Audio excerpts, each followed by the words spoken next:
Scandale dans la haute société madrilène. Attention. Si vous pensez que l'humiliation publique dans un mariage est inacceptable et que chaque personne mérite le respect, pensez à vous abonner à notre chaîne. C'est gratuit et cela nous aide à atteindre ceux qui ont besoin d'entendre ces histoires de survie. Le début choquant. L'accroche. L'écho du coup fut sec et définitif, résonnant dans le luxueux penthouse. Je préfère embrasser mon chien plutôt que de t'embrasser toi. Les rires explosèrent, un chœur cruel qui s'éleva au-dessus du jazz d'ambiance. J'avais essayé d'embrasser Alex pendant que nous dansions à la fête de son associé, et il s'était écarté. Non seulement il s'était écarté, mais il m'avait lancé ces mots. « Pas heureux », avait-il ajouté, d'une voix amplifiée par la moquerie de la foule. « Tu ne réponds même pas à mes critères, Sophia. Écarte-toi. » Les rires devinrent encore plus forts. Je gardais mon sourire, comme si l'humiliation était une boisson douce. Mais quand je terminai ma réponse, la pièce resta dans un silence sépulcral. Il y avait ces mots qui m'avaient blessé. Mais les miens, croyez-moi, firent bien plus mal. La visite, répétition secrète et dégradation. Rappelle-toi, si quelqu'un te demande ce que tu fais, dis-leur que tu travailles dans un hôpital. Alex me donnait des instructions pendant que je remontais la fermeture éclair de ma robe de créateur. Celle qu'il avait choisie, mais qu'il n'avait jamais pris la peine de louer. Ne mentionne pas que tu diriges le service de cardiologie, d'accord? Ces gens ne veulent même pas parler de médecine lors d'une soirée de réseautage. Ils me faisaient répéter, tout comme ils le faisaient avant chaque rencontre avec ses amis de la société d'investissement, avec des scripts de réponse tout prêts pour s'assurer que je ne brillerais jamais, au grand jamais, plus que lui. Il y a 5 ans, il plaisantait sur le fait d'épouser une chirurgienne. Maintenant, ma carrière était son honteux secret, quelque chose qui aurait pu être divulgué accidentellement si je n'étais pas assez prudente. J'étais devant le miroir de notre chambre à La Moraleja, Madrid, ajustant la soie vert émeraude, qui coûtait plus cher que le loyer mensuel de la plupart des gens. La robe était belle, je suppose, mais elle ressemblait à un costume pour une pièce dont j'avais oublié les répliques. Derrière moi, Alex continuait son rituel de préparation, vérifiant le col de sa chemise pour la 17e fois. Oui, leur disais-je, c'était plus facile de se concentrer sur ces ajustements obsessionnels que de penser à comment nous en étions arrivés là. Le marquis de Jenkins sera là, continuait-il, laissant glisser son regard sur son téléphone portable. Rappelle-toi, il est dans les fusions et acquisitions, pas dans le capital investissement.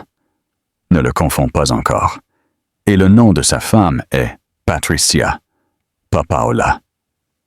Je voulais lui dire que je l'appelais Patricia depuis 3 ans, que l'erreur de Paola datait du dîner de Noël de l'année dernière, mais le corriger ne faisait plus partie de notre script. Au lieu de cela, je le regardais se transformer dans le miroir, chaque ajustement de son apparence l'éloignant davantage de l'homme qui m'attendait autrefois devant l'hôpital universitaire La Paz avec du café et des fleurs après mes chirurgies difficiles. Aujourd'hui, j'ai sauvé un garçon de 12 ans, dis-je à voix basse. Tâta le terrain. Sa valve mitrale, fantastique amour, m'interrompit Alex sans lever les yeux de son téléphone. Mais personne ne s'intéresse au sang et aux procédures médicales en buvant un cocktail. Ça dérange les gens. Concentre-toi sur des sujets légers, la météo, les projets de vacances, peut-être ce nouveau restaurant à la mode dans le centre.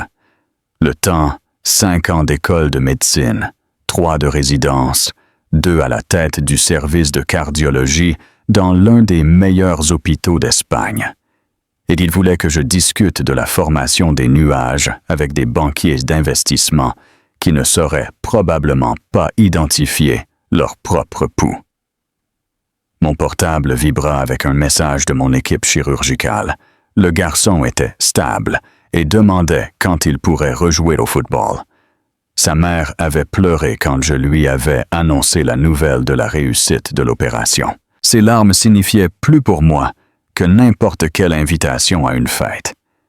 Mais les mentionner violerait le code de conduite qu'Alex avait méticuleusement construit. Alex ajouta, me regardant enfin à travers le miroir au lieu de directement. Marcus a demandé quels étaient nos projets pour le gala de charité de la Fondation Hamilton le mois prochain. Je lui ai dit que nous louerions une table. Cela coûte 50 000 €, mais il est essentiel d'être visible. 50 000 € pour être visible. Pendant ce temps, l'unité pédiatrique de l'hôpital trouvait cela trop cher. 30 000 €. J'allais faire le don personnellement, mais notre argent était déjà, apparemment, affecté aux opportunités de réseautage d'Alex. « Prête ?» demanda-t-il, bien que ce ne fût pas vraiment une question. Je marchais déjà vers la porte, espérant le suivre comme un objet bien dressé. La logique et impeccable du désastre. Le trajet en ascenseur sembla plus long que d'habitude. Alex passait en revue les noms et les détails des invités, me traitant comme une actrice en quête de direction avant une représentation. Thomas Morrison a conclu l'affaire pharmaceutique la semaine dernière. Félicitations, mais ne demande pas de détails. Et reste loin de Jennifer Whitfield, bébé. Elle commence à faire des commérages sur ses problèmes conjugaux. Je pensais sans cesse à la mère de mon patient, comment elle m'avait pris la main et m'avait béni dans 3 langues différentes. C'était substantiel.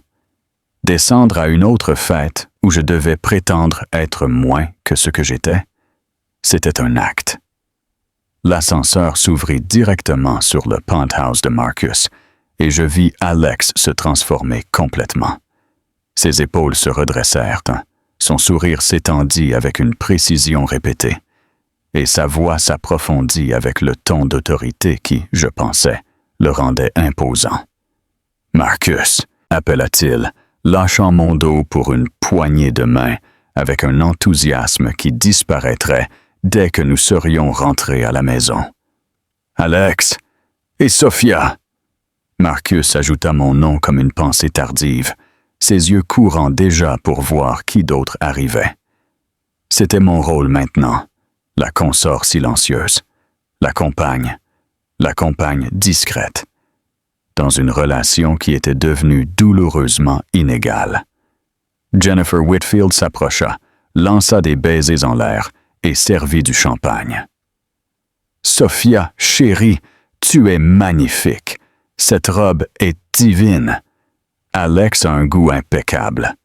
Même mon apparence n'était plus ma propre réussite.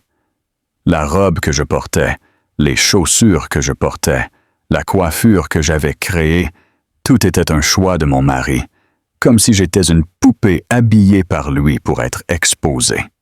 « Merci », répondis-je avec le ton mesuré que j'avais appris à garder bref dans les conversations. Trop d'enthousiasme invitait plus de questions. Trop de froideur me faisait paraître difficile. L'équilibre était épuisant. Sophia travaille à l'hôpital, intervint doucement Alex, quand Marcus demanda ce qu'elle avait fait ces derniers temps. Je travaille seulement à l'hôpital. Je ne dirige pas le service de chirurgie cardiaque, ni n'ai sauvé la vie d'un enfant aujourd'hui, ni ne gagne 2 fois plus d'argent pour sauver les autres.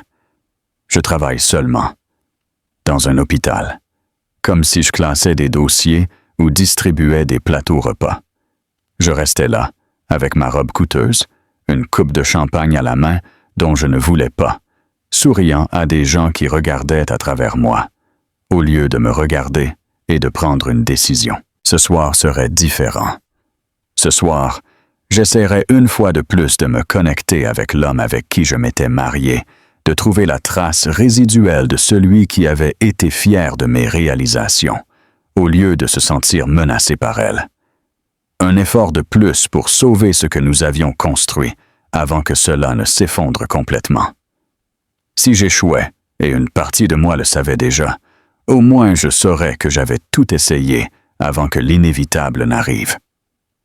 La mauvaise conversation autour de moi se concentrait sur les prévisions trimestrielles et la volatilité du marché.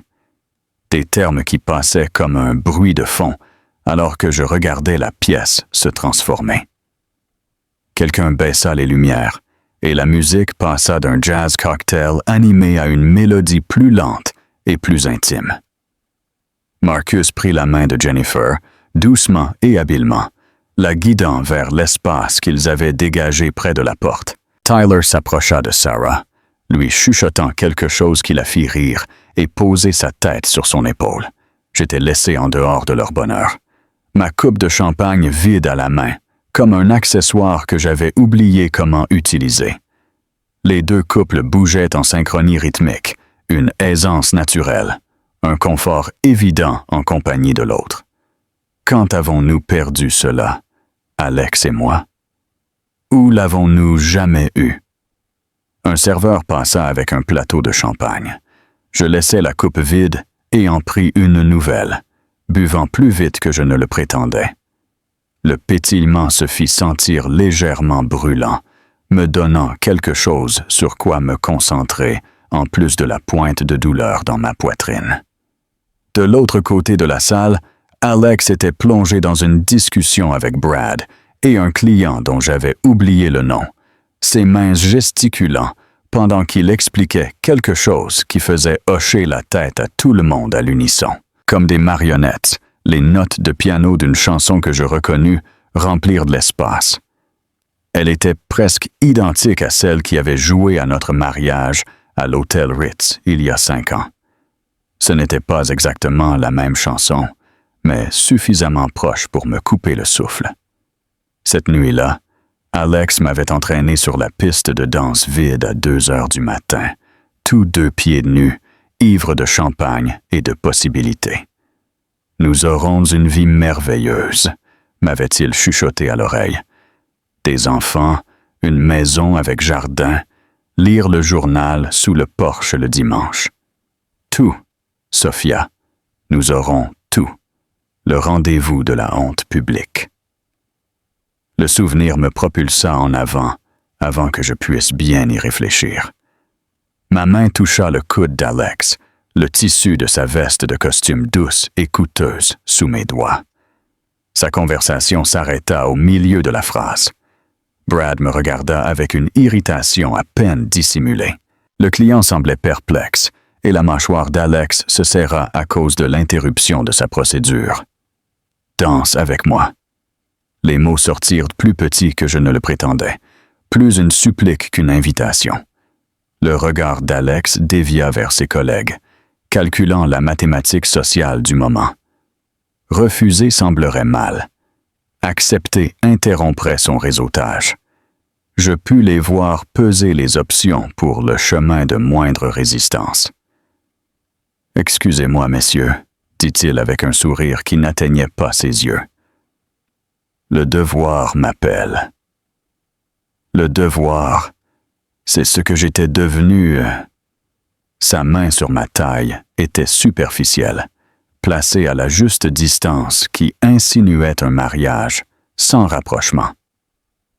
Ma main toucha son épaule, le tissu qui était probablement aussi une armure.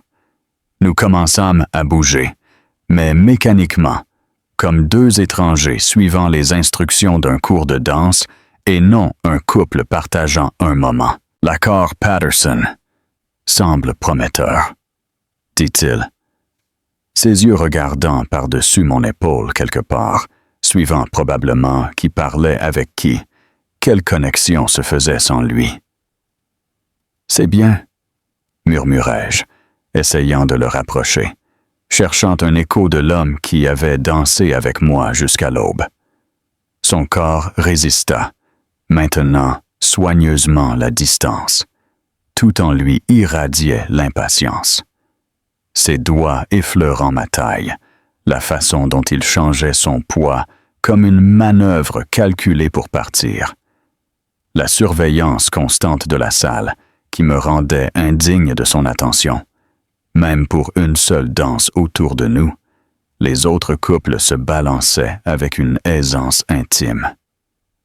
Jennifer avait ses bras autour du cou de Marcus, ses chaussures oubliées quelque part, riant de quelque chose qu'il lui avait chuchoté. Sarah et Tyler bougeaient à peine, simplement enlacés avec tant de force, comme si tout le monde dans la salle avait disparu. Même les couples plus âgés, mariés depuis des décennies, bougeaient avec une familiarité confortable qui me serra le cœur.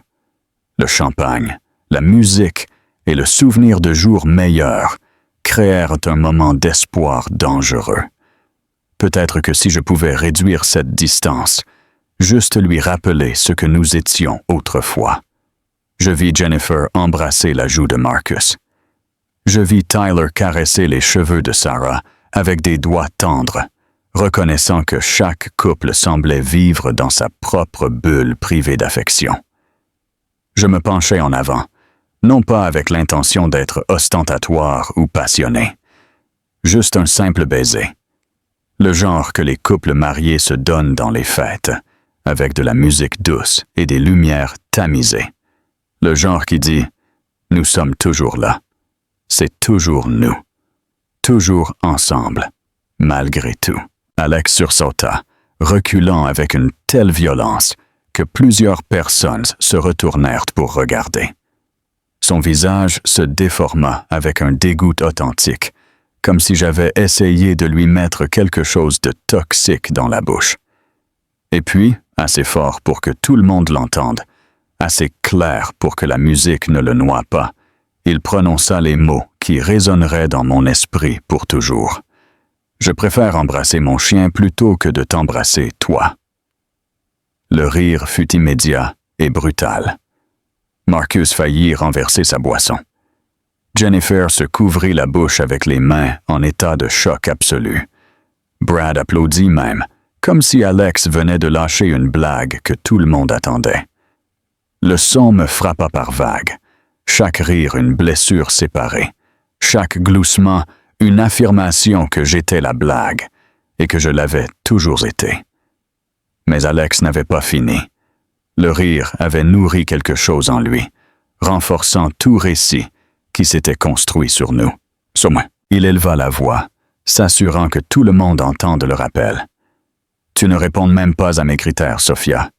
Écarte-toi. » Plus de rire, il y eut des sifflets. Un portable apparut dans la main de quelqu'un. Était-il en train d'enregistrer? Mon visage brûlait, mais mon corps était froid, rigide au milieu de leur amusement, comme un spécimen épinglé pour son examen. Le silence de la vérité. La pièce tourna doucement, non pas à cause du champagne, mais à cause de la clarté soudaine qui m'inonda. Chaque signal d'avertissement que j'avais ignoré s'unissait maintenant dans un défilé de vérité. Les dîners d'anniversaire qu'il avait annulés pour une réunion urgente avec un client dont son Instagram révélait qu'elle n'avait jamais eu lieu. Les chambres séparées pendant les périodes de stress, qui s'étaient d'une manière ou d'une autre étendues à 8 mois. La façon dont ses vêtements sentaient parfois un parfum que je n'avais pas. Les frais mystérieux sur la carte de crédit qu'il expliquait comme des gâteries pour les clients. La façon dont il avait cessé de dire « je t'aime », sauf comme une réponse, jamais comme une ouverture. Je restais là, avec ma robe chère, entourée de rires, qui était nette comme du verre brisé, et je compris avec une clarté glaçante que j'avais pratiqué la réanimation cardio-pulmonaire sur quelque chose qui était mort depuis des années. J'avais été tellement concentré à essayer de raviver ce que nous avions que je n'avais pas réalisé que le cadavre avait commencé à se décomposer. Quelque chose bougea en moi, une plaque tectonique glissant vers une nouvelle position. L'humiliation était toujours là, brûlant comme de l'acide, mais en dessous surgit autre chose. Quelque chose de froid et de calculé. Quelque chose qui comprenait la différence entre être blessé et être détruite. Il riait encore, mais je ne m'effondrais pas. Plus maintenant. Mon sourire commença comme un léger tiraillement, une légère inclinaison des coins de ma bouche, pas le sourire poli que j'utilisais pour ces réunions, pas le visage diplomatique que j'utilisais lors des réunions du conseil de l'hôpital. Ah, c'était quelque chose de complètement différent, quelque chose qui venait d'un endroit plus profond, et je l'observais alors qu'il faisait ralentir et s'éteindre le rire autour de moi, comme une flamme soudainement privée d'oxygène. Tu sais quoi, Alex? Ma voix était monotone, froide, exactement comme lorsque j'expliquais un diagnostic terminal à une famille. Tu as tout à fait raison. Je ne réponds pas à tes critères. Son sourire moqueur s'accentua, pensant que je concédais la défaite. Brad rit et lui donna une tape sur l'épaule. Marcus leva son verre dans un simulacre de toast. Il pensait assister à mon humiliation finale, mon acceptation de son rejet public. Tes critères, continuai-je, ma voix coupant l'euphorie croissante, exigent quelqu'un qui ne sache rien de l'affaire Fitzgerald. Les mots tombèrent comme des instruments chirurgicaux sur un plateau en acier. L'expression d'Alex se transforma. Sa suffisance disparut, comme si quelqu'un venait de tirer le bouchon. Ses yeux se dirigèrent vers Brad, puis revinrent vers moi. La salle était si silencieuse que je pus entendre la glace de quelqu'un se tasser dans son verre. De quoi diable parles-tu? La voix d'Alex avait perdu son ton assuré. Je mis la main dans mon sac et sortis mon portable, sentant soudain que l'appareil était une arme que j'avais portée cachée toute la soirée. Tes critères exigent quelqu'un qui n'ait pas passé les 3 derniers mois à documenter chaque irrégularité comptable. Quelqu'un qui n'engagerait pas un comptable judiciaire en découvrant 50 000 € déplacés via des sociétés écrans aux îles Caïmans. Jennifer se pencha en avant, son visage parfaitement contouré, montrant la première émotion authentique que je lui avais vue. Marcus posa son verre sur la table en marbre avec un coup sec. L'atmosphère dans la salle passa de l'amusement cruel à une tension extrême. « C'est ridicule, » dit Alex, mais sa voix se brisa sur la dernière syllabe. Je fis glisser le portable lentement, laissant chaque mouvement ajouter à la tension. Ceci est le rapport d'audit. Les papiers d'enregistrement des sociétés fictives. Les virements bancaires datés du même jour où tu as déclaré assister à une conférence à laquelle, curieusement, tu n'es jamais allé.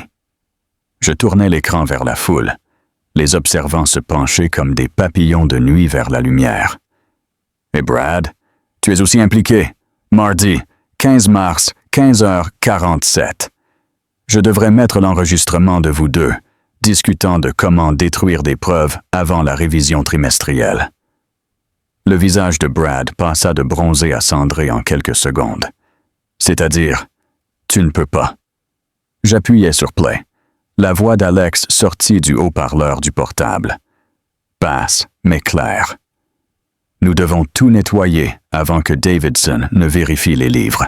Fais passer ça par la filiale et ensuite ferme-la. Fais en sorte que ça ressemble à une erreur du client. Quelqu'un laissa tomber un verre. Le son de la brisure sur le marbre fut un accent audible à la confession enregistrée d'Alex. Marcus recula, sa main cherchant le mur pour se soutenir. Le comte Fitzgerald, c'est le portefeuille de retraite de mon père. Tes critères, continuai-je, ma voix coupant le chaos qui commençait à surgir, exigent aussi quelqu'un qui ne sache rien d'Amanda. Qui est Amanda? La voix de Sarah était âpre, mais elle ne me demandait pas à moi. Elle s'adressa à Tyler, son petit ami, dont le visage était pâle. La stagiaire de 23 ans de l'entreprise de Tyler, dis-je, observant comment les dominos commençaient à tomber en une cascade inévitable. celle qui avait désespérément besoin de ce poste en marketing, celle qu'Alex visite dans son appartement tous les jeudis, qui s'avère être la cousine de Tyler. C'est drôle comme ils sont tous connectés. La main de Sarah frappa le visage de Tyler avant qu'il ne puisse réagir. Le claquement résonna dans le penthouse comme un coup de feu. Ma cousine, celle que tu as dit avoir besoin d'aider pour sa carrière. Tes critères exigent quelqu'un qui ne lise pas les SMS. Je fis glisser mon portable, trouvant les captures d'écran enregistrées, comme celle d'il y a 3 heures, souhaitant que cette fête ennuyeuse se termine pour te voir demain. Sophia est si pathétique. Quelle honte! Ou celle de mardi dernier. Ma femme est pitoyable.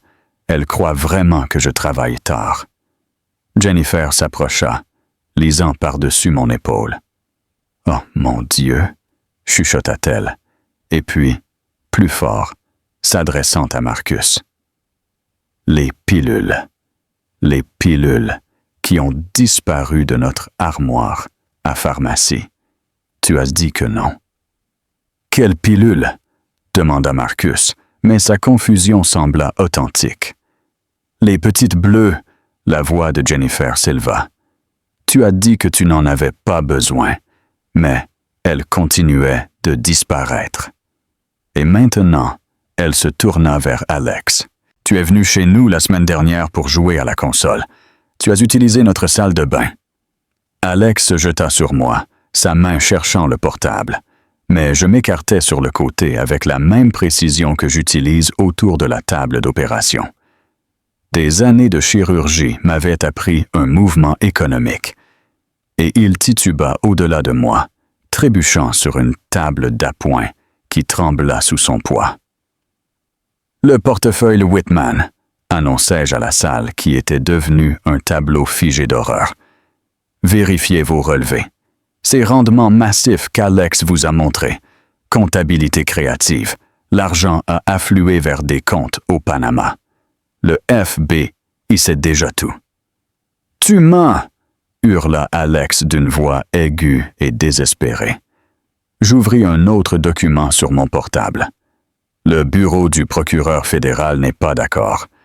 Voici la confirmation du mandat d'arrêt qui sera exécuté lundi matin à ton bureau. Lors d'une réunion privée avec l'associé, l'agent Patterson a pensé que le moment serait particulièrement efficace. La salle explosa. Marcus cria pour l'argent de son père. Jennifer hurla après Marcus pour les pilules et demanda pourquoi elle ne savait pas. Sarah exigea de Tyler qu'il explique son rôle dans tout cela pendant qu'il balbutiait des dénégations. Brad sortit son portable, tapant frénétiquement, essayant probablement de transférer des fonds, d'alerter quelqu'un ou de réserver un vol vers un pays sans extradition. Pendant tout ce temps, Alex resta paralysé au milieu du chaos qu'il avait créé. Son monde soigneusement construit, s'effondrant autour de lui comme un château de cartes dans une rafale de vent. Sa bouche bougea, mais aucun mot ne sortit. Pour la première fois, il n'avait pas de script, pas de phrase spirituelle, pas de public disposé à rire de sa cruauté.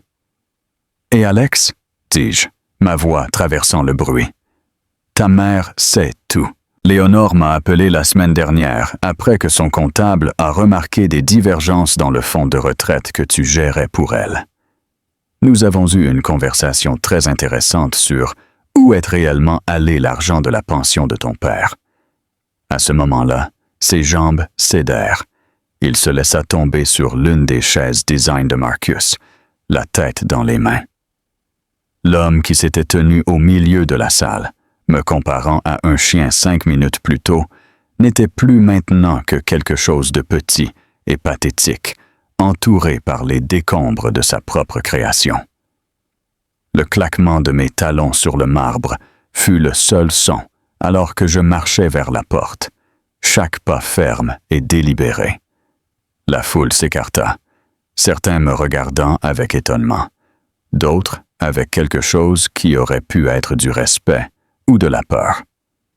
À l'entrée du penthouse, Je me retournai pour la dernière fois. La scène de la dévastation était parfaite.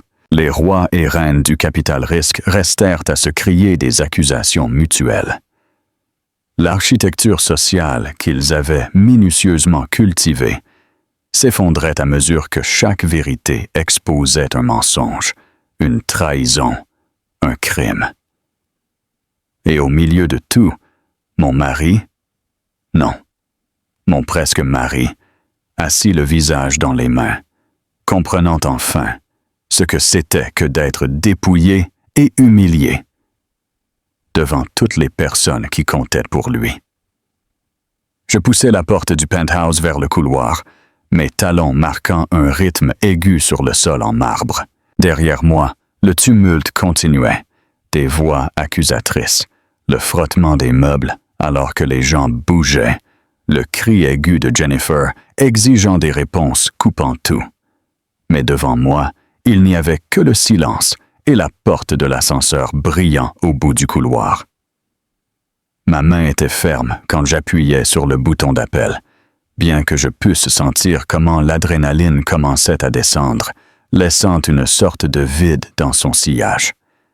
L'ascenseur émit un petit ding joyeux, discordant avec ce qui venait de se passer. Quand j'entrai, la voix de Jennifer résonna soudainement derrière moi. « Sophia, attends !» Elle resta à la porte du penthouse, son maquillage coulé, tenant quelque chose. « Ce collier !» dit-elle, d'une voix tremblante. C'était une pièce en diamant qu'elle avait portée toute la nuit. Il a dit qu'il avait été acheté avec des fonds du Trust Sherman. Vérifie la date d'achat avec les registres de retrait. 28 mars. 42 000 €, lui dis-je. Tu devrais peut-être l'enlever avant que le gel des actifs n'entre en vigueur lundi. Ils le compteront comme preuve. Elle, effrayée, arracha la chaîne si vite que le fermoir se cassa.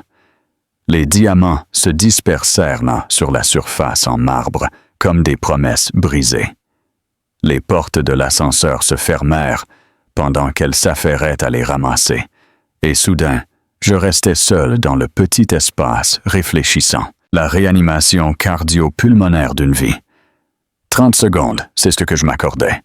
30 secondes pour trembler, pour sentir le poids de ce que je venais de faire. Mes mains tremblaient alors que je m'agrippais à la barre d'appui. Mes jambes soudainement instables dans les talons qui m'avaient soutenu pendant des chirurgies de 12 heures, mais que je ne me sentais soudainement pas capable de soutenir en ce moment. 28 secondes. 29 secondes. 30. Je me redressai, sortis mon portable et envoyai un message à mon avocate. Fait. Tout est en marche. Dépose lundi matin. Caméra de sécurité. Ils auront tout. Assure-toi que Patterson le sache. La réponse fut instantanée. L'ascenseur s'ouvrit sur le hall. Le portier hocha la tête poliment, ignorant l'acte de sabotage qui se déroulait au 40e étage au-dessus. Dehors, le service de voiturier me rendit ma propre voiture. J'avais conduit moi-même, sachant d'une certaine manière que j'avais besoin de ma propre voie d'évasion. Le trajet jusqu'à la maison fut automatique, la mémoire musculaire conduisant tandis que mon esprit rejouait chaque moment, chaque mot, l'expression sur le visage d'Alex, quand son monde vola en éclats. Notre maison était sombre sous les lampadaires, avec le même aspect que lorsque nous étions partis 3 heures plus tôt, bien que tout ait changé. Je me garai dans le garage et m'assis un moment, regardant les clubs de golf d'Alex accrochés au mur, le vélo tout-terrain qu'il n'avait jamais monté, la boîte à outils qu'il n'avait jamais ouverte, des accessoires dans une représentation de la vie qu'il voulait que les gens pensent qu'il vivait. À l'intérieur, je marchais avec un but. Carton après carton montèrent de l'entrepôt du sous-sol, les cartons de déménagement que nous avions gardés de notre mariage, solides et propres. Le diplôme de Harvard d'Alex fut le premier que j'enlevai du mur, le cadre plus lourd que prévu, le verre reflétant mon visage comme une accusation. Il entra dans le carton, suivi de la collection de boutons de manchette soigneusement alignés dans leur boîte en velours, chacun étant un cadeau d'un client qui l'avait volé. Mon portable sonnait incessamment, le nom d'Alex apparaissant encore et encore. Je le laissais sonner pendant que j'emballais ses vêtements, chaque costume soigneusement repassé et accroché dans des housses de voyage, ses chaussures cirées et appariées, la montre que son père lui avait offerte pour sa remise de diplôme. Je la tins un instant, me rappelant à quel point il était fier, comment il l'avait montré à tout le monde au dîner ce soir-là. Son père, dont Alex avait vidé le fonds de retraite. Un SMS arriva. « Sophia, s'il te plaît, laisse-moi t'expliquer. » Puis un autre. « Tu ne comprends pas la pression à laquelle j'étais soumis. » Et puis un autre. « J'ai tout gâché ma vie, suivi de « Je te ferai payer pour ça. » Et ensuite, « S'il te plaît, reviens, nous pouvons arranger ça. » Le choc émotionnel de ces messages aurait pu m'affecter. Maintenant, ce n'était que des preuves d'un homme essayant de trouver une prise pendant qu'il tombait. Je trouvais notre album photo de mariage dans le tiroir inférieur de son bureau, caché sous les papiers d'impôt. La couverture en cuir couleur ivoire, avec nos initiales gravées en or. À l'intérieur, la femme en blanc me souriait, rayonnante de foi en l'avenir. Alex était à ses côtés, la main sur sa taille, la regardant comme si elle était tout ce qu'il avait toujours désiré. Quand ce regard avait-il changé? Quand était-elle devenue un objet à gérer pour lui au lieu d'une compagne à apprécier? Les larmes tombèrent, non pour lui ni pour nous, mais pour elle. La femme qui croyait en lui pour toujours, qui pensait que l'amour signifiait plus que l'exhibition et la possession. Je m'assis sur le sol de son bureau, entouré de cartons des souvenirs de sa vie, et je pleurais pour sa foi naïve en la fin heureuse qui était morte. Mon portable vibra. Le nom de ma sœur, Emma, apparut sur l'écran. « J'ai vu la story de Jennifer sur Instagram », dit ma sœur sans préambule. La vidéo coupait, mais il y avait des cris. « Tu vas bien? Je peux venir? » Ma voix sembla rauque, étrangère. « Je suis déjà dans la voiture. J'arrive dans 3 heures. » La confession de la survie. Le lendemain matin, le ciel était plombé et silencieux. Emma était arrivée à 2 heures du matin avec une valise et un sac de course, me trouvant endormi sur le canapé, entouré de cartons. Elle me couvrit d'une couverture et fit du café, dont l'odeur me sortit de rêves entrecoupés de diamants qui tombaient et de marbre. « Tu as une réunion, » dit-elle en me donnant une tasse. David Patterson, 9 heures au Café Luna. J'avais oublié que je le lui avais raconté lors de notre réunion de planification de minuit. Patterson était là quand j'arrivais, assis dans un coin avec une vue claire sur les 2 sorties. Une habitude professionnelle, je suppose. Il se leva quand il me vit, son visage professionnel, mais sans la gêne de la jet-set. « Madame Hartley », bientôt Madame Morrison à nouveau, hocha la tête avec compréhension. Je fis glisser la clé USB sur la table, 3 ans de preuves condensées dans un appareil plus petit que mon pouce. Ma mère s'en est rendue compte la première, expliquai-je. Elle est comptable à la retraite et nous aidait avec les impôts. De petites divergences qui ne collaient pas avec nos revenus déclarés. Alors, j'ai commencé à tout documenter. Patterson examina les fichiers sur son ordinateur portable. Son visage devint plus grave à chaque minute. C'est un dossier exhaustif. Avec ce que vous avez révélé hier soir, plus ce matériel, nous avons assez pour une accusation fédérale. Les actifs d'Alex seraient gelés à midi. Marcus Whitfield et Tyler Coleman étaient maintenant aussi sous enquête. Et mon accord d'immunité? Blindé. Vous n'aviez aucune connaissance de l'activité criminelle quand elle a commencé. Vous l'avez dénoncé dès que vous l'avez découvert et avez pleinement coopéré. Vous êtes protégé. De retour à la maison, Emma avait réorganisé l'espace, poussant les fauteuils d'Alex dans le garage et plaçant le canapé que j'avais acheté avant de le connaître au centre. Le canapé dont il s'était toujours plaint parce qu'il était trop mou, trop bleu. Trop. Il détestait ce canapé. Tu te souviens quand je t'ai fait rater le 70e anniversaire de papa? Demanda soudain Emma. Tu as dit que c'était un dîner avec un client important? J'hochai la tête, me rappelant la déception dans la voix de mon père quand j'avais appelé pour annuler. Cette nuit-là, j'avais vu une photo sur Instagram. Il était à l'inauguration d'une boîte de nuit avec ses amis. 0 client. Juste du champagne et des gens qui n'étaient pas nous. Nous nous assîmes dans un silence confortable. 2 sœurs séparées par mon mariage, se réunissant maintenant. Emma sortit son ordinateur portable et ensemble, nous commençâmes à faire des listes. Rendez-vous avec l'avocate de la famille, conseil financier, soutien thérapeutique, étape pratique vers une vie qui n'était qu'à moi. Le lundi matin arriva. La lumière du soleil inopinément brillante à travers les fenêtres de l'hôpital. Emma était partie pour Séville à l'aube en promettant de revenir le week-end prochain, et je conduisis à l'hôpital universitaire de Saint-Jacques-de-Compostelle automatiquement. Mon esprit soigneusement divisé entre la chirurgie qui s'annonçait et ce qui se passait en ville.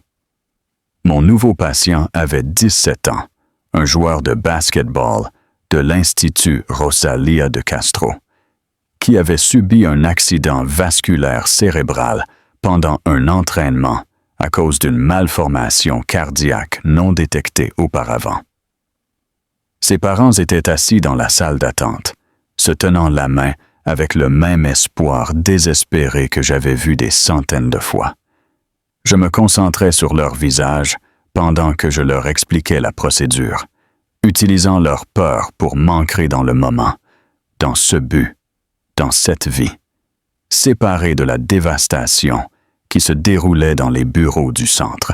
En ASMR, le bloc opératoire, mon équipe se réunit avec professionnalisme. Le Dr Rodriguez, ma résidente senior, vérifiait l'écran et prenait des notes. Sarah, mon instrumentiste préférée, organisait les instruments avec une précision méticuleuse. Ils bougeaient autour de moi comme un orchestre bien répété, ignorant le fait que leur chef d'orchestre faisait un compte à rebours, sachant qu'exactement à 10 heures, les agents du FBI entreraient dans le bureau de Davidson, Klein et associés. Scalpel, dis-je, ma voix monotone à travers le masque chirurgical. Le poids de l'instrument dans ma main semblait être une vérité, comme quelque chose de réel et ayant un but. Ici, dans cette salle stérile avec un environnement contrôlé et des objectifs clairs, je pouvais sauver une vie alors qu'une autre, celle que j'avais construite avec Alex, arrivait formellement à sa fin. La chirurgie en était déjà à la 3e heure, quand le docteur Rodriguez commenta mon calme et inhabituel. « Vous êtes particulièrement concentré aujourd'hui, Dr. Morrison. On vous voit plus centré. » Si elle savait que chaque incision précise, chaque suture méticuleuse, était une méditation, un détournement de l'imagination du visage d'Alex alors que les agents entraient dans la salle de réunion. La réunion des associés commençait toujours à 10 heures pile. Davidson serait en train de présenter les prévisions trimestrielles quand la porte s'ouvrirait. L'arrestation serait publique, évidente, impossible à manipuler ou à expliquer. 4 heures plus tard, nous trouvâmes inopinément du tissu cicatriciel d'une ancienne lésion que le garçon n'avait pas mentionné. Je l'abordai méthodiquement, déviant des vaisseaux avec la même patience que j'avais utilisée pour documenter 3 ans de crimes financiers. Chaque défi dans cette chirurgie était soluble par la compétence et la persévérance. Contrairement au mariage construit sur des mensonges, les cœurs réels pouvaient être réparés. 7h14 après la première incision, je cousis la dernière suture. Le cœur du garçon battait avec force et régularité sur l'écran. Un rythme qui le porterait à travers des décennies de basketball, de remises de diplômes et la vie qu'Alex avait essayé de voler aux retraités, qu'il avait détournée. « Beau travail », dit le docteur Rodriguez pendant que nous nettoyions. « Ce garçon jouera au basket universitaire grâce à vous. » Je retirais mon calot chirurgical, mes cheveux humides de sueur, et vérifiais mon portable. 17 appels manqués. 3 de numéros inconnus. Probablement des journalistes.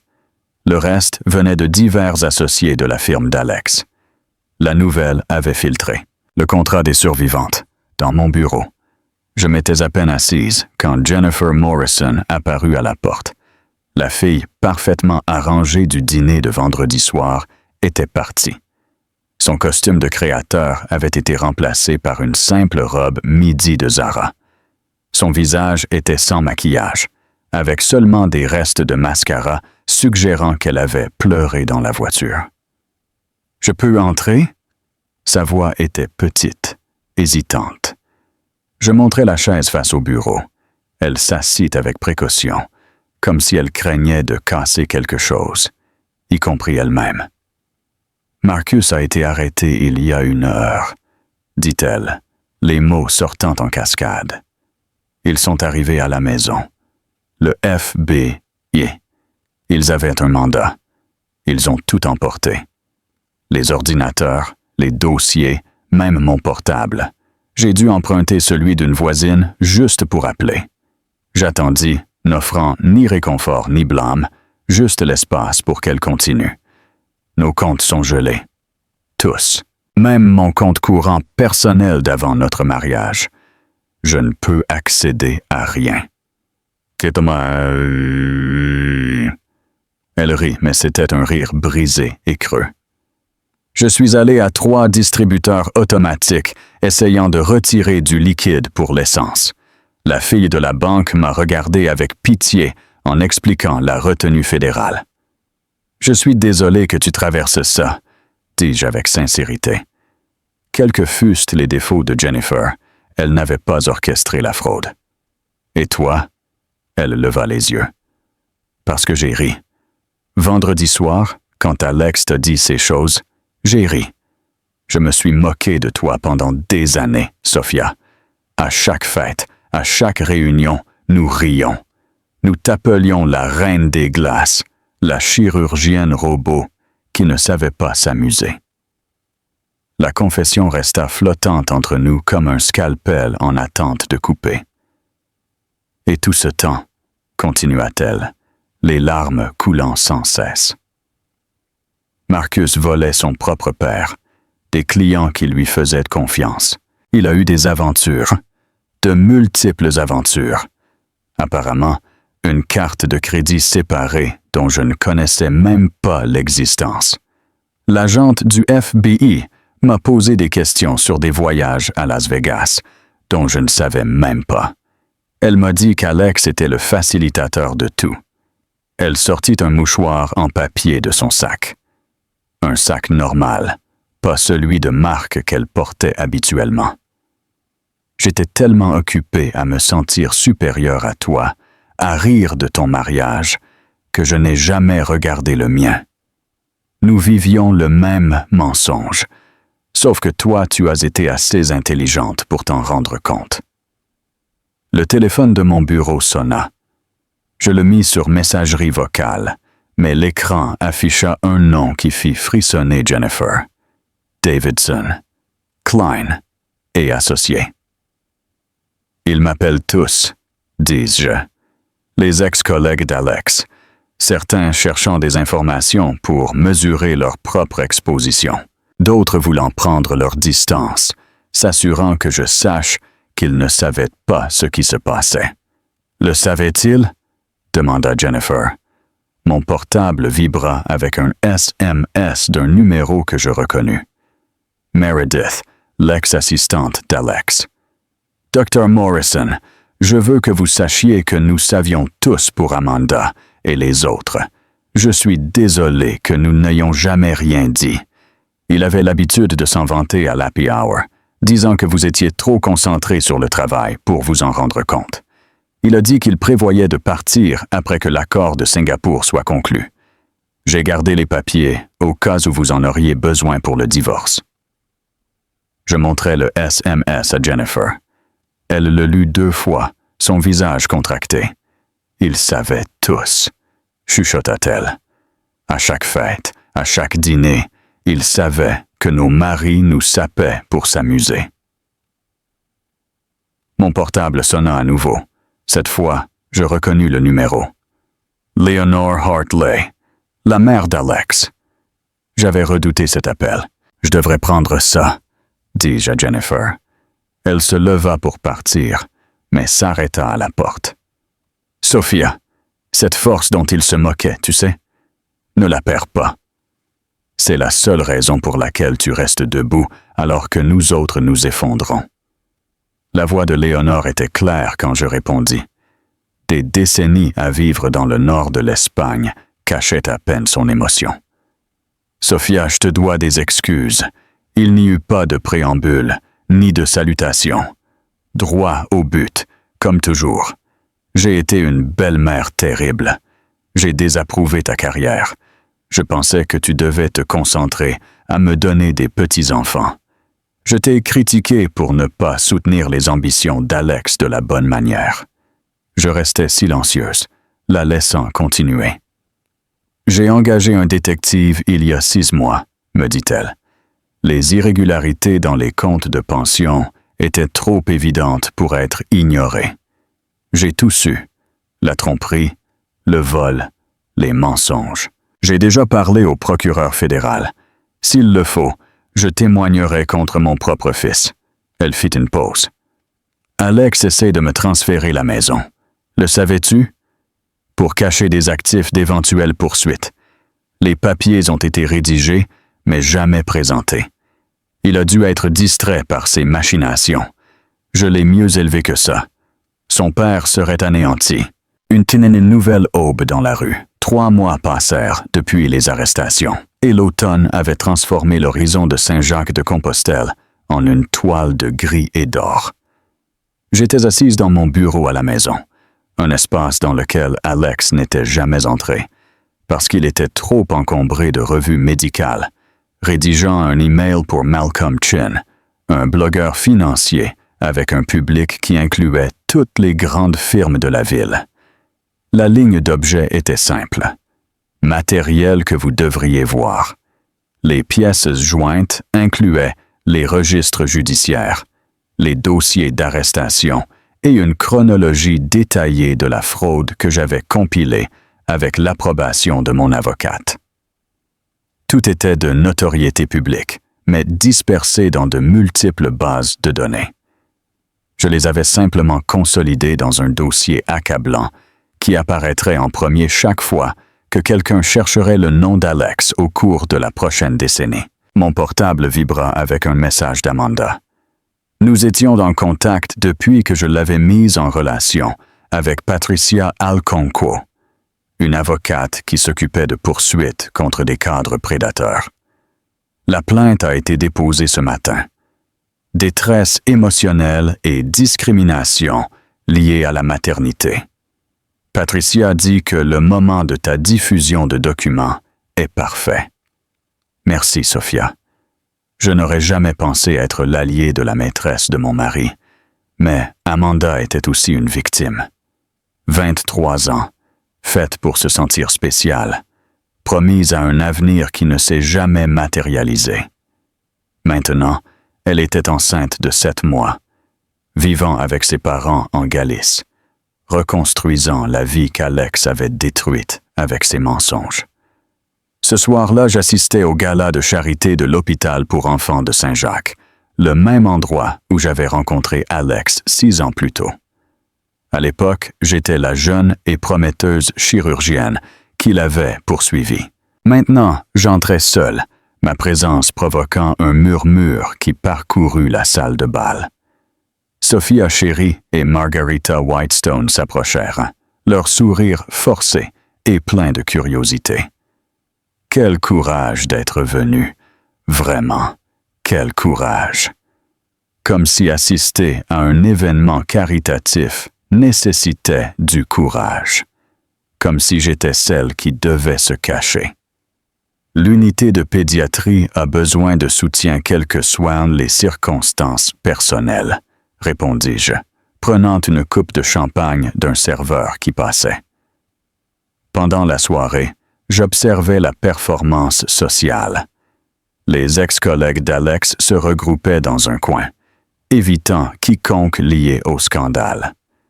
Les ex-clients de Marcus se déplaçaient dans la salle comme des réfugiés, essayant d'établir de nouvelles alliances alors que les gels d'actifs les mettaient en difficulté.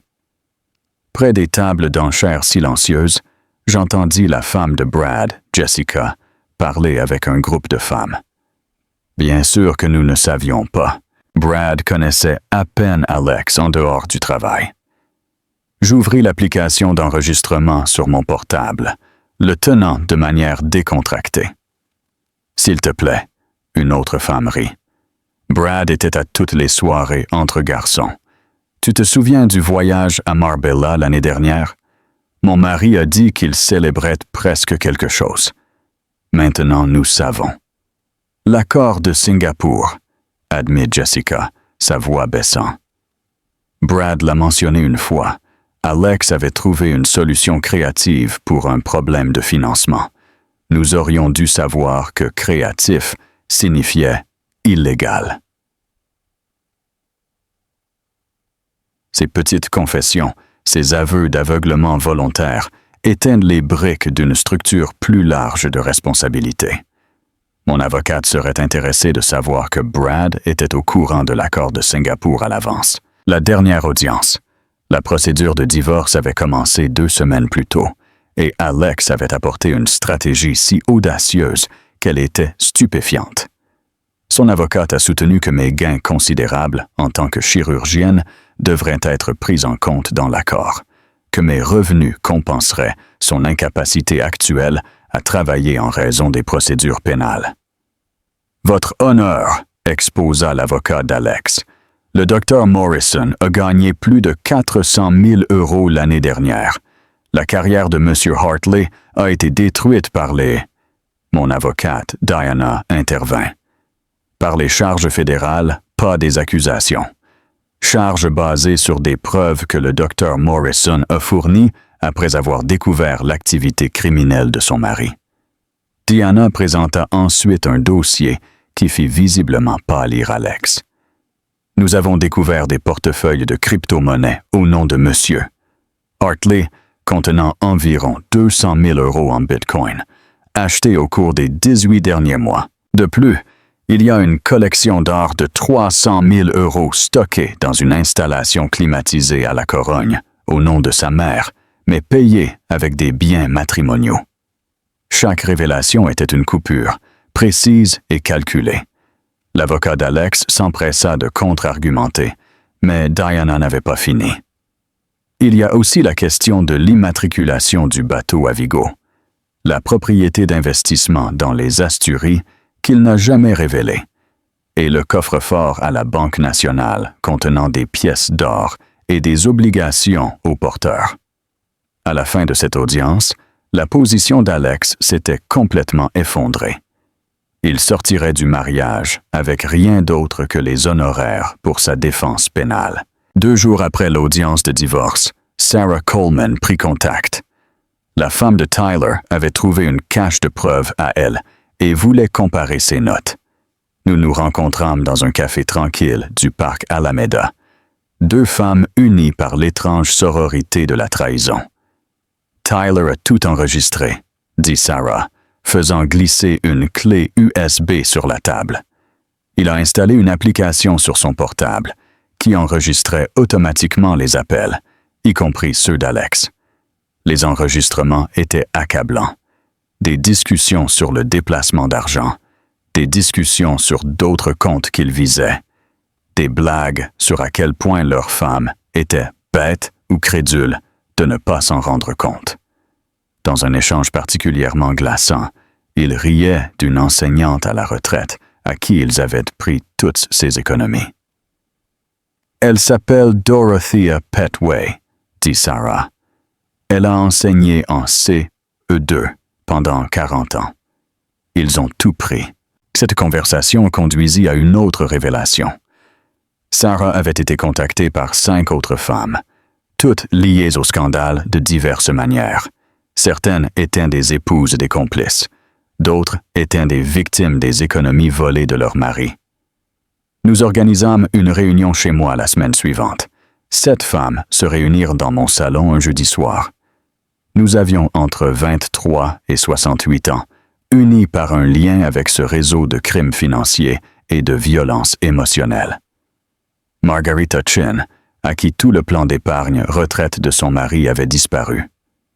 Patricia Williams, dont le mari avait été associé de Brad avant l'effondrement de l'entreprise. Linda Martinez, dont le mari avait découvert qu'il facilitait le blanchiment d'argent. Nous ne sommes pas seulement des victimes, commençai-je la réunion. Nous sommes des témoins. Nous avons des informations qui peuvent élargir cette enquête, assurant que toutes les personnes impliquées rendent des comptes. Margarita hocha la tête avec détermination. J'ai documenté des choses depuis des mois. Mon mari pensait que je ne comprenais rien aux finances parce que j'enseigne en primaire. Il avait tort. Avec des verres de vin et des preuves soigneusement ordonnées, nous construisîmes notre dossier. Chaque femme apporta des documents, des enregistrements de conversations, des mémos suspects, des registres financiers qui ne collaient pas. Patricia avait des emails indiquant que la fraude remontait à 5 ans. Linda avait des photos de réunions qui n'étaient supposément jamais arrivées. Il pensait que nous étions des ornements, dit Linda, sa voix plate de rage contenue. De jolies choses à exhiber dans les fêtes, pendant qu'ils construisaient leurs empires par le vol. Ils n'ont jamais pensé que nous prêterions attention. À la fin de la soirée, nous avions suffisamment de preuves complémentaires pour étendre considérablement l'enquête fédérale. Notre discussion de groupe devint un centre de commandement pour la reddition de comptes. Chaque femme s'engagea à garantir que la justice ne se limite pas aux principaux auteurs. Alors que je rangeais après que toutes furent parties, je trouvai une note adhésive que Sarah avait laissée sur le comptoir de la cuisine. Ils nous appelaient « femmes trophées ». Montrons-leur que le vrai trophée est fait d'or pur et est incassable.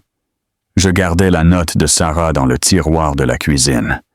Un petit rappel de la solidarité que nous avions forgée à partir de notre perte partagée. La condamnation et le dénouement. 9 mois s'étaient écoulés depuis cette première réunion, et aujourd'hui, nous nous asseyons toutes ensemble à nouveau, mais cette fois au tribunal fédéral, pour la sentence d'Alex. Le tribunal se dressait sous un ciel de février austère, ses piliers s'étiraient, de calcaire comme les barreaux d'une cage.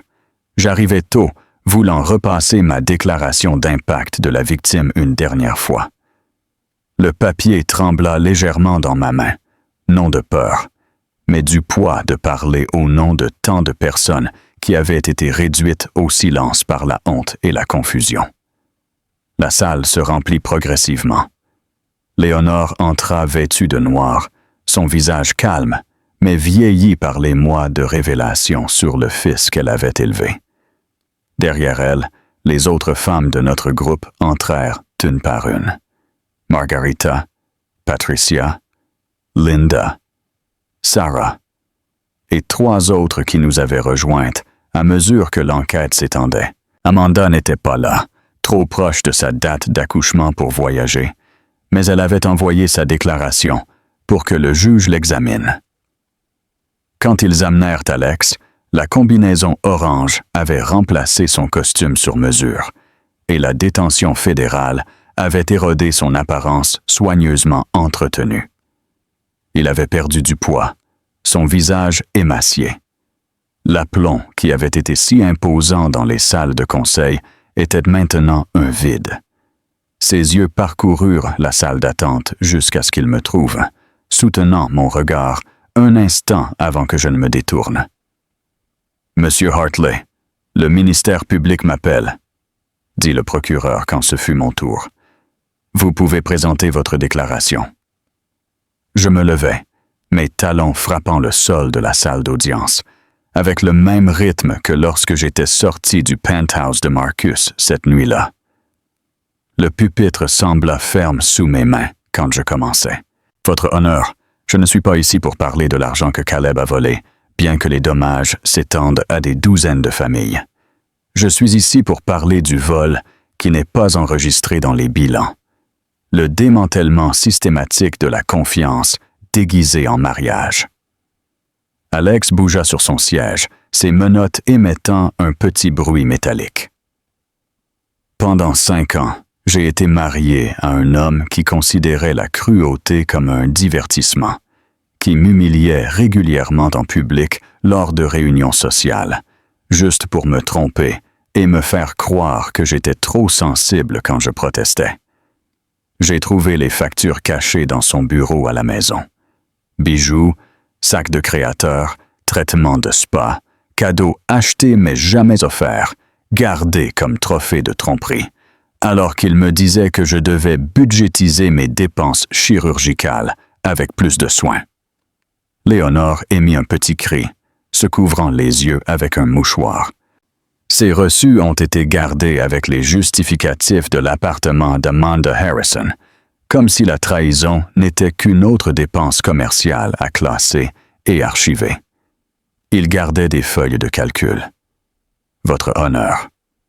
De vraies feuilles de calcul qui traçaient ses mensonges, ses affaires, son argent volé avec la même précision qu'il utilisait pour tracer nos dépenses domestiques, pendant qu'il me disait que mes achats d'équipements chirurgicaux étaient excessifs.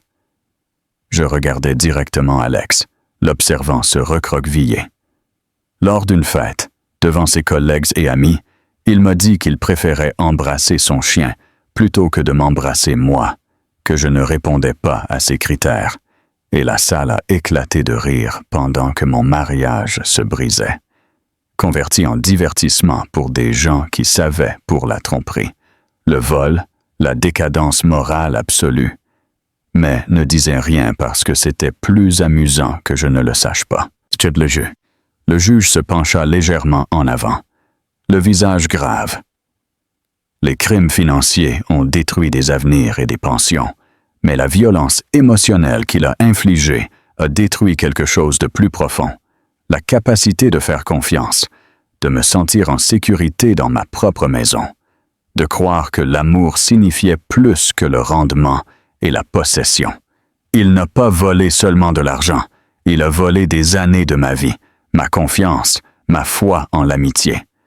Ce vol n'a pas de restitution monétaire. Je retournai à mon siège pendant que d'autres présentaient des déclarations. Dorothea Petway, l'enseignante à la retraite, parla de la perte de toute sa pension. Le père de Marcus raconta la trahison de faire confiance au meilleur ami de son fils. La déclaration d'Amanda fut lue à haute voix sur la prédation sur le lieu de travail et les promesses abandonnées. Quand le juge parla enfin, sa voix portait le poids de tout ce qu'il avait entendu. Monsieur Hartley, selon les directives fédérales, vos crimes financiers entraînent une peine de 5 ans. Cependant, les facteurs aggravants ici, y compris la violation de la confiance fiduciaire, l'exploitation des biens matrimoniaux et la nature systématiquement frauduleuse de vos actions, nécessitent une révision à la hausse de ces directives. Je vous condamne à 7 ans de prison fédérale. Le coup de maillet fut une fin. Alors que les gardes se préparaient à l'emmener, Alex se tourna vers moi, murmurant quelque chose comme « Je suis désolé, mais je m'étais déjà détourné. Et je pris la main de Sarah, puis celle de Margarita, formant une chaîne de femmes qui avaient survécu à un désastre similaire et avaient trouvé de la force dans la vérité partagée. Léonore s'approcha de nous quand nous sortîmes de la salle. « Sophia, ce que tu as dit là-bas, je n'ai jamais compris ce qu'il t'a fait traverser.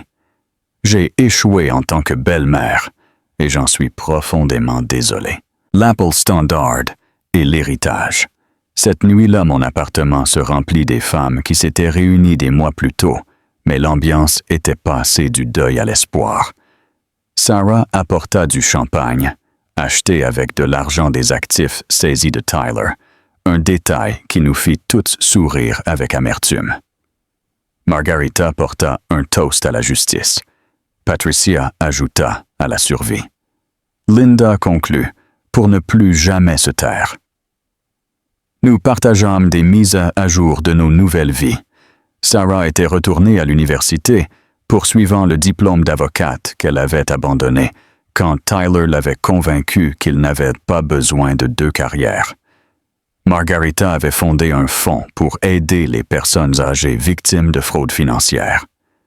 Patricia recommençait à avoir des rendez-vous, lentement, prudemment, mais pleine d'espoir. « J'ai reçu une lettre d'Amanda », annonçai-je en la sortant de mon sac. Elles se pressèrent autour de moi pendant que je lisais à haute voix. Elle était enceinte de 8 mois, prévoyant d'élever le bébé seule avec le soutien de ses parents. Elle écrivait aussi un livre sur les relations prédatrices sur le lieu de travail et me demanda si j'écrirais la préface. « Je veux l'appeler le Standard », expliquait sa lettre, parce que les hommes comme Alex parlent toujours de critères quand eux-mêmes n'en ont aucun. L'ironie amère n'échappa à aucune de nous. Alors que la nuit avançait et que les femmes commençaient à partir, chaque départ accompagné de fortes étreintes et de la promesse de maintenir nos dîners mensuels. Nous étions devenus une famille inattendue, unis par la trahison, mais définis par la résilience. Sarah fut la dernière à partir, s'arrêtant à ma porte. « Tu sais ce qui m'a le plus marqué dans ta déclaration d'aujourd'hui? Que tu n'as pas seulement exposé ce qu'il a fait, tu as exposé qui il était. Il y a un pouvoir inhérent dans cette vérité. » Après son départ, je restais à la fenêtre, regardant les lumières de la ville. Quelque part dans une prison fédérale, Alex commençait sa peine de 7 ans. Quelque part en Galice, Amanda se préparait à être mère. Quelque part dans cette ville, d'autres femmes vivaient avec les mêmes secrets, la même honte, la même confusion entre l'amour et le contrôle. Je pensais à la femme que j'avais été à la fête de Marcus, paralysée pendant que des étrangers riaient de mon humiliation. Elle ressemblait à quelqu'un que j'avais connu, mais dont je me souvenais à peine. À sa place, il y avait quelqu'un de plus dur, peut-être, mais aussi de plus clair. Quelqu'un qui comprenait que le vrai pouvoir ne résidait pas dans le fait de supporter la cruauté, mais de l'exposer, complète et sans remords. L'épilogue significatif. Le prix de la souveraineté. La lumière de l'aube s'infiltra par les fenêtres du sol au plafond de l'ancien penthouse de Marcus, projetant de longues ombres sur le marbre qui avait été témoin de mon humiliation publique exactement 1 an plus tôt. L'agent immobilier, une femme énergique nommée Beth, qui ne savait rien de l'histoire de la propriété, montra avec enthousiasme la vue. Le vendeur est très motivé. Sa voix résonna dans les pièces vides. Le conseil des faillites veut la vendre rapidement. À la moitié du prix d'achat original, c'est une opportunité incroyable. Je marchais jusqu'à l'endroit où j'étais resté paralysé, pendant qu'Alex me comparait à un chien, passant la main sur le verre froid. La porte de la terrasse était ouverte, et je pus voir l'espace où les couples avaient dansé cette nuit-là. Le même marbre, les mêmes murs, mais dépouillés de meubles et de décorations excessives. Il semblait plus petit, moins intimidant. Les charges de copropriété sont assez raisonnables pour une propriété de ce calibre, continua Beth, vérifiant sa tablette. Et avec votre préapprobation, vous pourriez facilement. Je m'excuse, dis-je à voix basse, surprise par la fermeté de ma propre voix. Beth parut déconcertée. Mais vous n'avez même pas vu la chambre principale, ou? Je n'ai pas besoin de posséder cet espace pour savoir que je l'ai conquis. Je me détournai de la fenêtre, regardant la pièce vide pour la dernière fois. Il y a des victoires qui ne nécessitent pas de possession. Parfois, la vraie victoire est de partir. Alors que l'ascenseur descendait, je me sentis plus légère à chaque étage. Je n'avais pas besoin de convertir ce penthouse en quelque chose de différent. Ma transformation avait déjà eu lieu sans besoin de réclamer la propriété. 2 semaines plus tard, mon article parut dans la revue Médecine et Société de l'Université de Barcelone.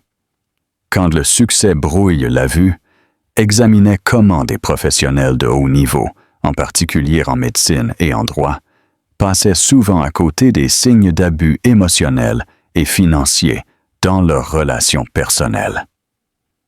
La réaction fut immédiate et écrasante.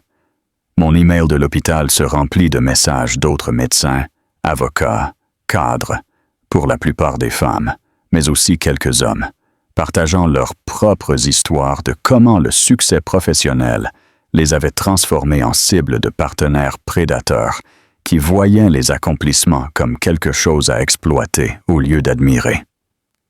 La PUBO, l'école de médecine de l'Université de Navarre, fut la première à contacter, m'invitant à parler lors de sa conférence sur la santé du médecin.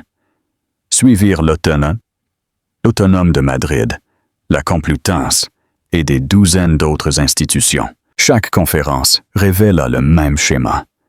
Des professionnels prospères tellement concentrés sur leur carrière qu'ils rationalisaient les signaux d'avertissement comme du stress, la cruauté comme de l'amour dur et l'exploitation comme du partenariat. « Ton article a sauvé mon mariage », me dit une jeune résidente après une conférence à Valence. « Comment? » Pas parce qu'il m'a aidé à l'arranger, mais parce qu'il m'a aidé à me rendre compte qu'il n'y avait plus rien à arranger. Je faisais de la RCP sur quelque chose qui était mort depuis des années. La phrase de la RCP sur quelque chose qui était morte résonna avec tant de lecteurs qu'elle devint le titre non officiel de mes conférences. 3 mois après la publication de l'article, j'étais dans le jardin arrière de mes parents à Séville, regardant mon père souffler 70 bougies sur le gâteau que ma mère avait mis 2 jours à perfectionner. C'étaient les mêmes membres de la famille qui avaient assisté à mon mariage avec Alex, mais l'atmosphère était différente, plus légère. Personne ne feignait. « Je ne l'ai jamais aimé », déclara ma tante Patricia après son 3e verre de vin. Sa poignée de main était trop forte, comme s'il essayait de prouver quelque chose. « J'ai dit qu'il était charmant », répéta ma mère. Et moi j'ai dit que ses dents étaient très blanches. Ce n'est pas la même chose. Tout le monde rit, et je me rendis compte que c'était la première réunion de famille où l'absence d'Alex était plus une célébration qu'une chose à éviter. « Ma chère Sophia », m'appela mon père, « viens ici. Il y a quelqu'un que je veux que tu rencontres formellement. » David Patterson était près du rosier soigneusement entretenu de ma mère, semblant étonnamment détendu en jean et chemise décontractée, au lieu de son habituel costume de procureur fédéral. « Ton père m'a invité », expliqua David, avec une légère gêne sur le visage. « Il a dit que je devais goûter à la salade russe de ta mère avant de pouvoir prétendre comprendre l'Andalousie. Et je lui ai demandé, confessa mon père. Peut-être ai-je besoin de la recette comme preuve. » Mon père sourit largement, clairement satisfait de sa tentative de jumelage, malgré mes explications répétées que David et moi étions juste amis. Ce que mon père, comme la plupart, ne comprenait pas, C'était à quel point cette amitié était précieuse. David me traitait comme une égale, me demandant conseil dans des cas impliquant des crimes financiers conjugaux, sans jamais insinuer que ma force était intimidante ou mon succès excessif. « Léonore a appelé hier », mentionna David à voix basse, pendant que mon père était distrait par les petits-enfants.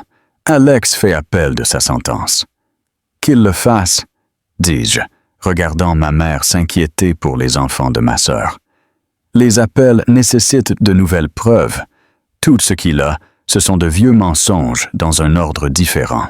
6 mois plus tard, j'étais au bloc opératoire, me préparant pour l'une des chirurgies les plus délicates de ma carrière. La fille de 17 ans de la sénatrice Rebecca Walsh avait besoin d'une procédure complexe de valve cardiaque, une opération qui exigeait une précision absolue et des mains fermes. 7 heures plus tard, je sortis du bloc et trouvai la sénatrice attendant les yeux larmoyants. « Vous lui avez sauvé la vie », dit-elle, saisissant ma main. « Comment puis-je vous payer ?»« Je ne faisais que mon travail », répondis-je, comme je le faisais toujours avec les parents reconnaissants. « Non », dit-elle avec fermeté. « Ce n'est pas juste un travail, c'est un cadeau. Avez-vous déjà envisagé la politique de santé? Je forme un comité pour la réforme de l'accès à la médecine. Nous avons besoin de voix comme la vôtre, qui comprennent à la fois le coût humain et la réalité. » Je passais les semaines suivantes à penser à la proposition. Cela signifiait moins de temps chirurgical, plus de temps à Bruxelles. Moins de guérison directe, plus de changements systémiques. Le genre d'opportunité pour laquelle Alex aurait tout sacrifié. Prestige, pouvoir, proximité de l'influence. Mais je n'étais pas Alex. Je n'avais plus besoin de la validation externe pour connaître ma valeur. Debout dans mon bureau, regardant la lettre d'acceptation du comité, je pensais à la femme sur la piste de danse. Celle qui s'était penchée pour un baiser et avait été humiliée publiquement. Elle avait été si désespérée de connexion qu'elle avait ignoré chaque signal d'avertissement, chaque drapeau rouge, chaque moment de cruauté déguisé en humour. Cette femme devait être détruite pour que cette femme puisse émerger. La cruauté d'Alex ne m'avait pas brisé. Elle avait brisé la coquille dans laquelle je ne savais pas que je vivais. Son rejet public m'a obligé à abandonner la vie que j'avais acceptée, la diminution que j'avais normalisée, la cage que j'avais décorée au lieu de m'échapper. Je signais la lettre d'acceptation du comité avec les mêmes mains fermes qui avaient sauvé la fille de la sénatrice, qui avaient emballé les affaires d'Alex, qui avaient tenu le microphone lors d'innombrables conférences où j'avais dit la vérité sur les mariages qui semblaient parfaits de l'extérieur, mais qui, de l'intérieur, étaient des scènes de crime. La femme paralysée sur la piste de danse était partie. À sa place, il y avait quelqu'un qui comprenait que le vrai pouvoir ne vient pas du fait d'être choisi, validé ou incluse. Il vient du fait de se choisir soi-même, d'affirmer sa valeur et de porter sa voix dans les conversations qui comptent. Il y a des mots qui blessent, il y a des mots qui guérissent, mais les mots les plus vrais, les plus profonds, sont ceux que finalement tu te dis à toi-même. Je mérite mieux, je suis suffisante, je me choisis. Appel à l'action. TA est question d'interaction. Si cette histoire de vengeance calculée a résonné en vous, appuyez sur le bouton « J'aime dès maintenant ». Mon moment préféré a été quand Sophia a sorti son portable à la fête et a commencé à révéler l'audit judiciaire, voyant comment le triomphe suffisant d'Alex se transformait en un effondrement total. Quel a été le moment qui vous a donné le plus de satisfaction? Laissez-nous un commentaire ci-dessous avec votre avis. Ne manquez pas plus d'histoires puissantes de trahison et de victoire. Abonnez-vous et appuyez sur cette cloche de notification pour ne manquer aucune mise en ligne. Aimeriez-vous que nous cherchions des informations sur les exigences pour être chirurgienne cardiologue en Espagne? Ou avez-vous une autre partie de l'histoire que vous aimeriez explorer?